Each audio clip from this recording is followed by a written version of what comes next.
Salute y'all. Welcome to PR 61 Minute Podcast. I am your host.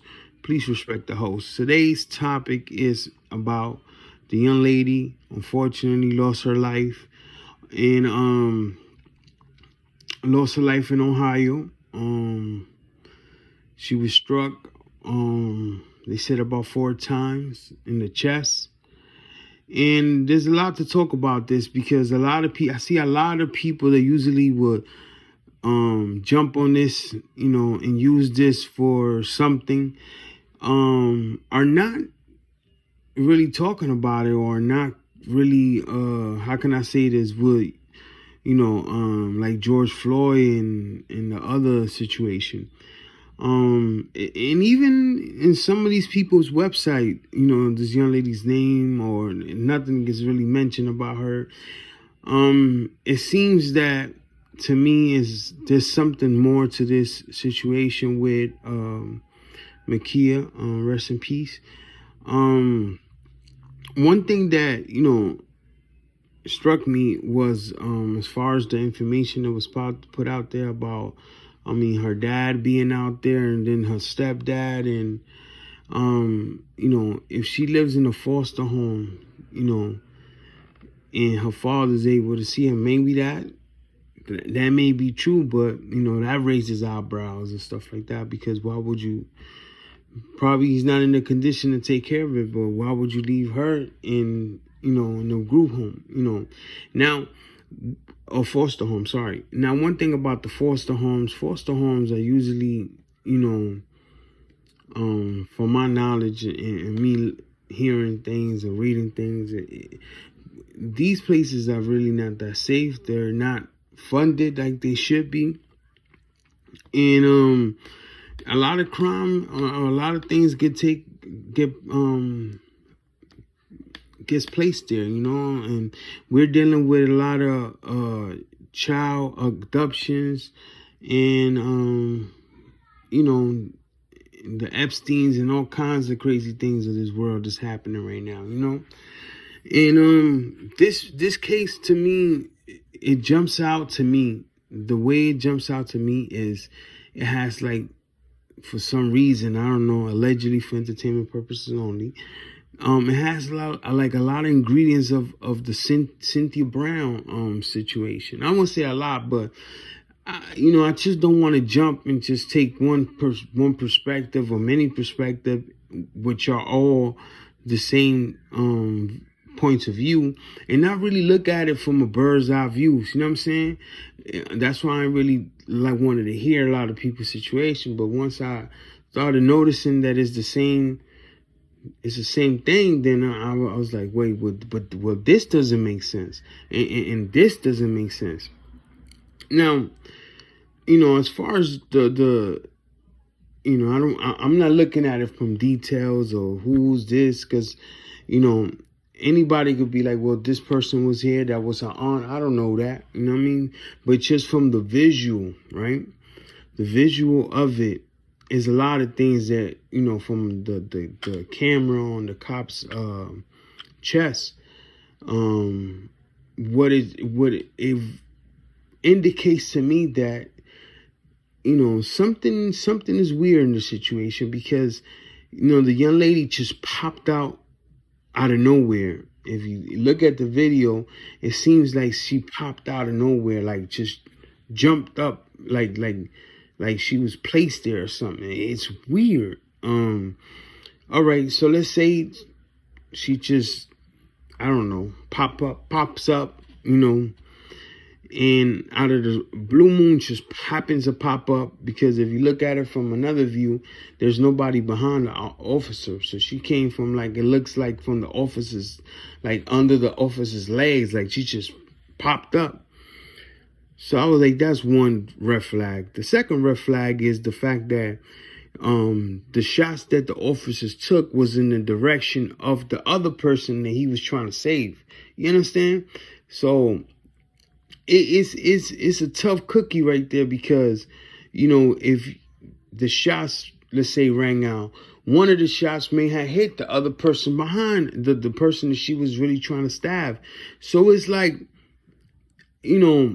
of course, you glad to know that, you know, the other person didn't get hit, but you're putting not one but two people in harm's way from distinguishing 4 shots, and it hits her in her chest from allegedly for entertainment purposes only.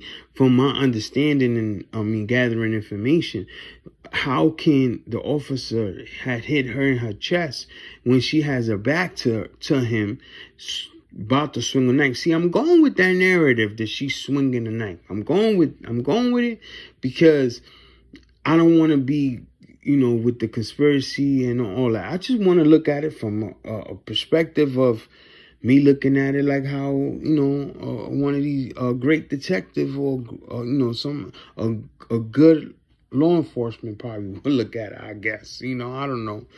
So I'm looking at the situation, and from the details, it said that she was struck in the chest, you know, vital organs and stuff like that. You know, and nothing. And if she was struck on her chest, that's weird, because I don't know no bullets that would turn corners and turn around. You understand? So it's like he took the shot, but did the shot curve? Because from what it looks like, she's swinging and her back is strong, showing. And you could see from the camera, the view from the camera. All right, so that's the case. So let's move on to the next thing, because those are just red flags. They just, you know, they just hit. They have some type of something that tells me that this is like some computerized or something. But it just seems to me, I can't get it out of my head how this girl popped up, because they was questioning the girl in the car. So how did this girl get out of the car, right? Because you can't open the door from the inside. It's only from the outside. So how did she get out of the car if that's the girl? All right, so let's say that she's not the girl. Can you explain how this girl popped up, like, you know, from the view of the camera? Just happens, just like beam me up, Scotty, like popped up, like boop. It's just, this looks very, very, very, how can I say, you know, from the video, it looks, I don't know, allegedly for entertainment purposes only. There's things in this video that makes me go like, I don't know. You know what I'm saying? Just, you know, but more things is gonna happen that's gonna bring to the light.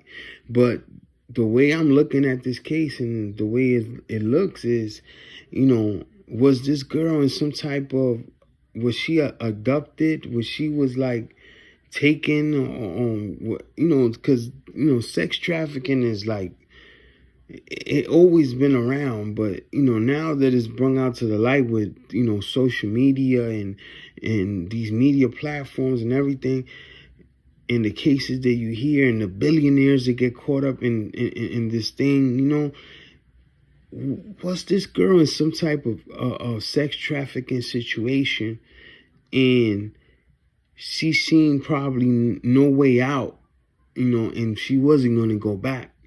Because look at the age group that these people, that she was defending herself from 20-year-olds. This girl is 15 years old, if I'm not mistaken. And she was, you know, I don't know, it looks very suspect. I'm definitely going to be looking into this, but this situation screams to me like there's some foul play, and it's just not, you know, yeah, I mean, everybody's glad that, you know, nobody else got hurt, but to say that this young lady, you know, out of blue, without you even knowing, was the cause of home death, you got to stop and really think about, was she out there defending herself, thinking that she was going to be abducted or being sex trafficked, or she experienced and got away from it? And who's to say that these people are her parents, and why they haven't been on camera speaking out and explaining what happened? I mean, come on, y'all. And why is, Mike Sean and all these people not even talking about her? Let's think about that for a second. Why is not a lot of attention in this situation? It's just, it screams like Hollywood to me. Like, this is like Hollywood stuff, man. And before we pass, judgment, we must make sure that we do our diligence and really look at it, because Cynthia Brown went through the same thing until years later we understood what happened. So a lot of people, said, "Oh, throw that girl in jail." It's the same thing.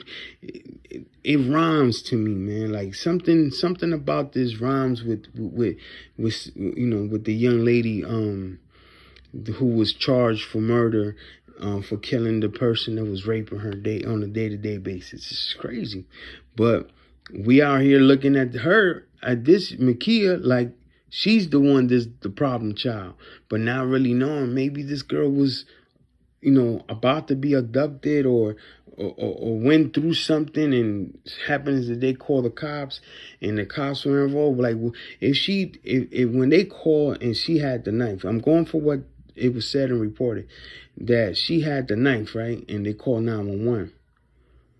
How far were these people that they got there and she still had the knife?